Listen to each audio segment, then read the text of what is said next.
everyone, Brittany here of the Homesteading Hiker and Sun and Soil Farm.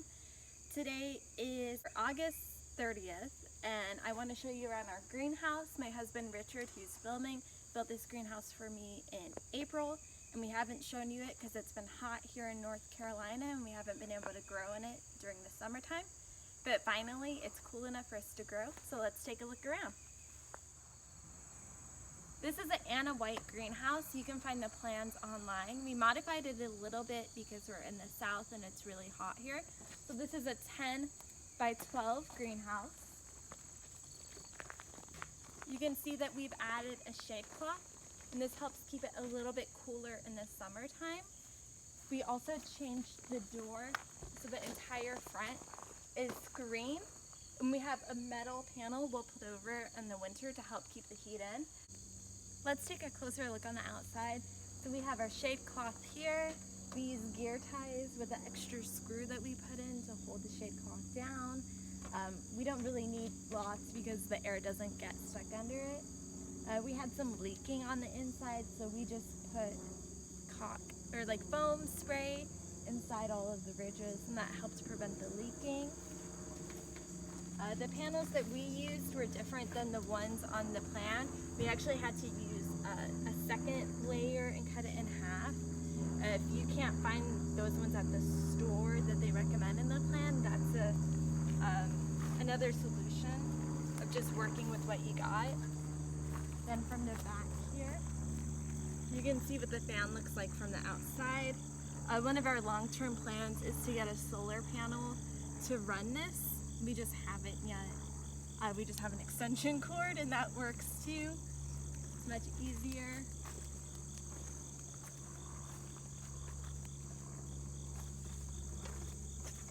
This side is just the same. You can see here, like this corner was way lower, so we did some concrete pavers and then the 4x4 as the foundation. And the rebar. Oh yeah. That is what we use to put through the 4x4s on the ground, so they go through the foundation and straight into the ground.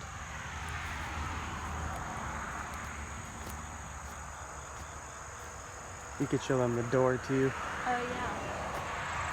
And then getting a close-up of the door. Yeah. Our beautiful handle.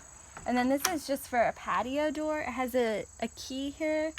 And then it's really easy to use. It was nice and flat. It took us a while to figure out what we could use to keep the door shut. And then on the inside, we just have a little chain so we can shut it from the inside when we're in there working.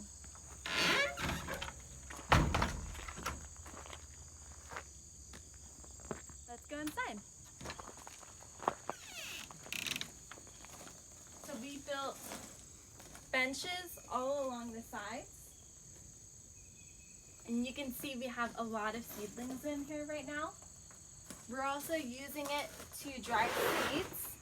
I grew a lot of seeds and it's nice and hot in here and it helps the seeds dry quickly. We've been experimenting with soil blocks for the first time. So we have lettuce and chard. We're getting lots of brassicas started. So we have some bok choy. This is some cabbage that's further along. Some lettuce. Here's another type of bok choy. We're also drying our butternut squash in here. This section of the greenhouse is where I do my actual potting. So I have all of our little cups and everything in this set of drawers. It's easy to keep everything organized. And then I have our soil in here, so it's nice at the right level for me to work and not hurt my back. Another modification we made to the greenhouse for the south is adding an exhaust fan. This is intended for attics, but it works really well. You'll see if I turn it down lower, it just automatically kicks on. It's pretty quiet. It does a good job of circulating the air in here.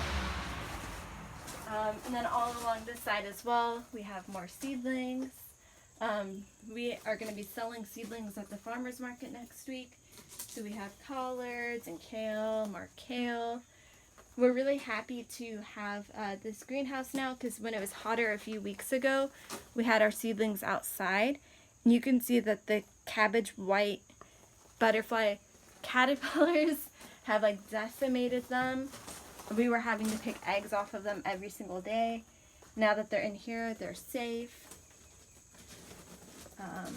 So the benches are slatted, which is nice for watering. It allows the water to just exit the shelf and not rot the wood. What sort of wood? This is pine? Pallet wood. Pine pallet wood. So this was your first construction project ever. Well, not first ever. I built little skateboard ramps and stuff when I was a kid. But this Anna White greenhouse, the most construction I've ever done, and it was pretty easy. Definitely the first structure I've ever done, and it was pretty simple. The plans kind of gloss over some of the difficult things, but you can easily figure them out. Right. And even just after building it, installing this without the plans showing you how to install it were pretty simple based on The skills the you cuts. acquired. Yeah, the cuts that I'd done for the other things, they were pretty simple to figure out. And building the tables, not in the plans, but it was the same idea, just used the other skills that you learned when you built the other parts of the greenhouse. And It was $1,700. yeah, you could like, definitely do it cheaper because Yeah. I bought the premium 2x4s just so they were straighter, just to make Right. everything a little easier on myself.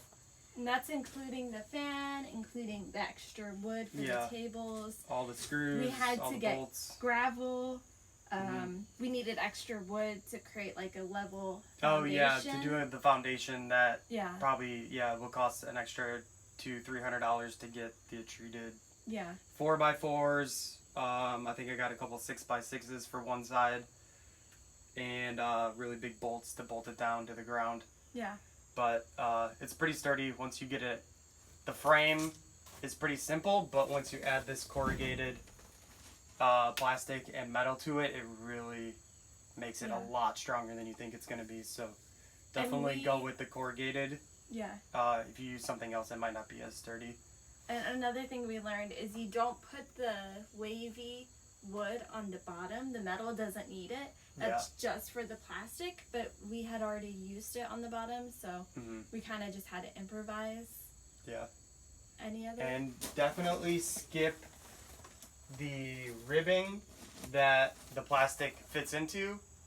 It is crap. It breaks very easily. It splits the second you put a screw through it, and it's just unnecessary, I think. It helps seal the outside edges, so you can maybe just do it on the outside edges, but you really don't need it. It just was more of a hassle. But maybe like every other. Even that, it's unnecessary. Just on those outside edges, it makes it easier because I did a lot of this by myself. We had help from a friend, and then Brittany, all three of us did the framing together, which was almost impossible to do by yourself. Yeah. But putting the plastic and the metal on the side, the ribbing helped hold it in place, so you just needed one person. But you really just need it on the outside edge. Yeah. I'm really super excited about this greenhouse. It gives us a safe, secure place to grow seedlings. And storing things. Yeah, it keeps our supplies organized. Place to work in the rain. Yes. It's definitely a game changer. Yeah. And it's not perfect, but it was easy to kind of seal up some leaks once you noticed them. Yeah. And I think it'll last quite a while, even if you just use some pretty standard lumber. Yeah. Well, thank you for building this for me. Yeah, it's fun. And that is our greenhouse tour. If you guys have any questions, just leave them below. Thanks.